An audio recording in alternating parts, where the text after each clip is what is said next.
Imagine two friends.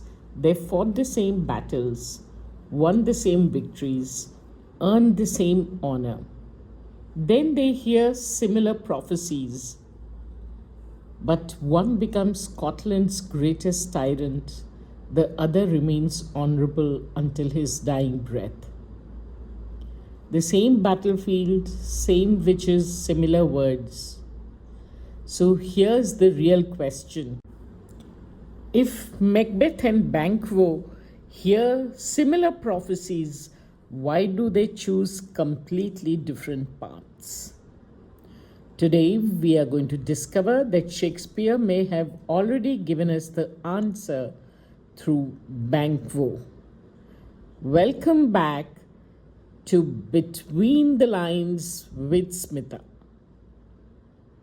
When the witches vanish, both Macbeth and Banquo are left wondering whether anything they have heard can possibly be true. Then Shakespeare does something extraordinary. He doesn't send another witch, he sends Ross, a messenger from King Duncan, who greets Macbeth with the title of Thane of Cawdor. The moment is electrifying. One prophecy has instantly become reality. Notice Shakespeare's craft. The witches don't prove themselves, reality does. Their credibility is established not by magic but by events.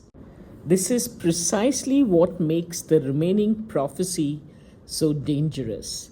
If one prediction has come true, why shouldn't the other?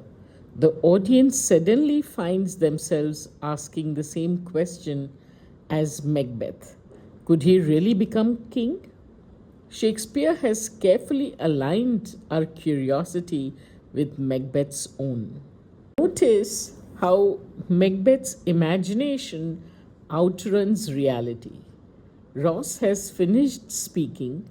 No one mentions the crown, no one mentions Duncan, no one mentions murder. Yet Macbeth immediately withdraws into an aside. Glamis and Thane of Cawdor, the greatest is behind. This is a remarkably revealing moment. The phrase the greatest refers to the crown. Observe how quickly Macbeth begins arranging the titles like stepping stones. Glamis, Thane of Cawdor, King. His mind instinctively creates a hierarchy of power. Already his ambition is racing ahead. But Shakespeare goes even further. Only moments later, Macbeth confesses, "My thought, whose murder yet is but fantastical." Pause. This line should shock us. The witches never mention murder. Ross never mentions murder. Banquo never mentions murder. Macbeth is the first person in the entire play to imagine it. The noun murder enters the play through Macbeth's own imagination. Even though he qualifies it as fantastical, meaning imagined rather than real, the significance is immense. Psychologically, an invisible line has already been crossed. The act has not occurred, but the possibility now exists. The imagination has become the first battlefield. Shakespeare suggests that every action begins as a thought. The tragedy begins not with Duncan's death, but with Macbeth's imagination. Banquo sees what others don't. While Macbeth is lost in thought, Banquo quietly observes him. Look how our partner is rapt. One word deserves our attention, rapt, derived from the idea of being seized or carried away. It suggests complete mental absorption. Macbeth is physically standing beside Banquo, but mentally he's somewhere else, already imagining possibilities no one else can see. This is significant because Banquo notices the change before anyone else does. He becomes the audience's observer, the first character to recognize that something has shifted inside Macbeth. Without saying a word, Macbeth has revealed himself. Banquo's wisdom also can be seen as he makes one of the most important warnings in the entire play. Referring to the witches, he cautions Macbeth, the instruments of darkness tell us truths, win us with honest trifles, to betray us in deepest consequence. This is one of Shakespeare's greatest metaphors. The phrase instruments of darkness is fascinating. An instrument has no will of its own, it exists to accomplish another purpose. Banquo doesn't simply call the witches evil, he presents them as tools of evil, agents working toward a darker objective. Then comes a clever phrase, honest trifles. At first glance, it sounds contradictory. How can something be both honest and dangerous? Because temptation rarely begins with obvious lies. It begins with small truths. The first prophecy is fulfilled. Macbeth becomes the Thane of Cawdor. That truth earns the witch's credibility. Only then do they lure him toward destruction.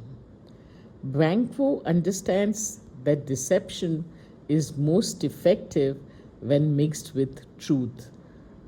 Finally, Shakespeare ends the warning with devastating precision. Deepest consequence.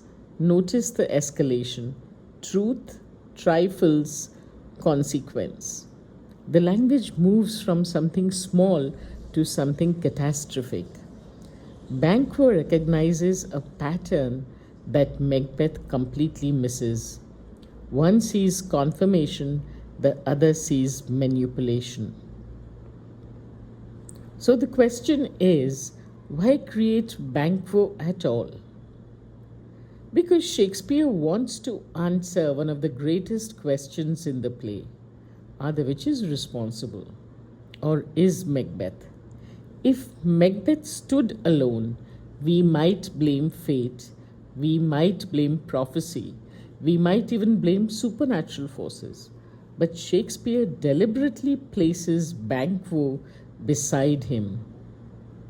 The same battlefield, the same experience, similar prophecies, yet Banquo never contemplates murder.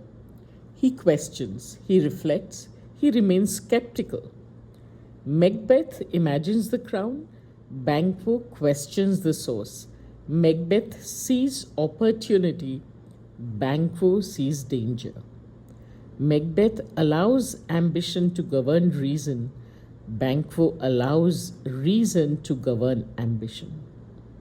By creating Banquo as Macbeth's foil, Shakespeare quietly shifts responsibility away from the witches and back onto Macbeth himself. The tragedy is no longer inevitable, it becomes a tragedy of choice. This is one of Shakespeare's most sophisticated dramatic techniques. Rather than telling us whether the witches are responsible, he constructs an experiment. Two honorable men, the same encounter, two completely different responses. Banquo functions almost like a control group. His presence prevents us from saying anyone would have done that. Clearly, they wouldn't. Shakespeare transforms the debate from one about fate into one about human nature. So, the golden takeaway, the witches do not force Macbeth to become a tyrant, they merely provide the spark. Macbeth supplies the fuel. Banquo proves that prophecy may tempt us, but character determines how one responds. So here's something to think about. If the witches never once mention murder, why is Macbeth the first person to imagine it? Does evil create desire or simply reveal desires that were already hidden? I'll leave you pondering over that.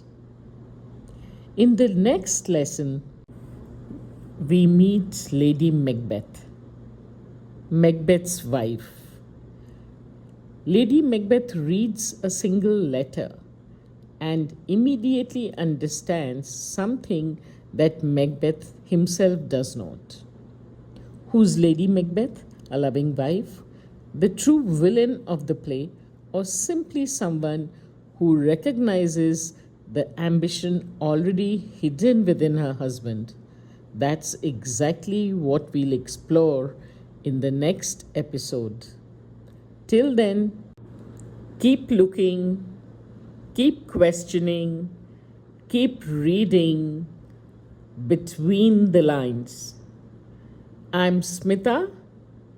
Thank you for joining me.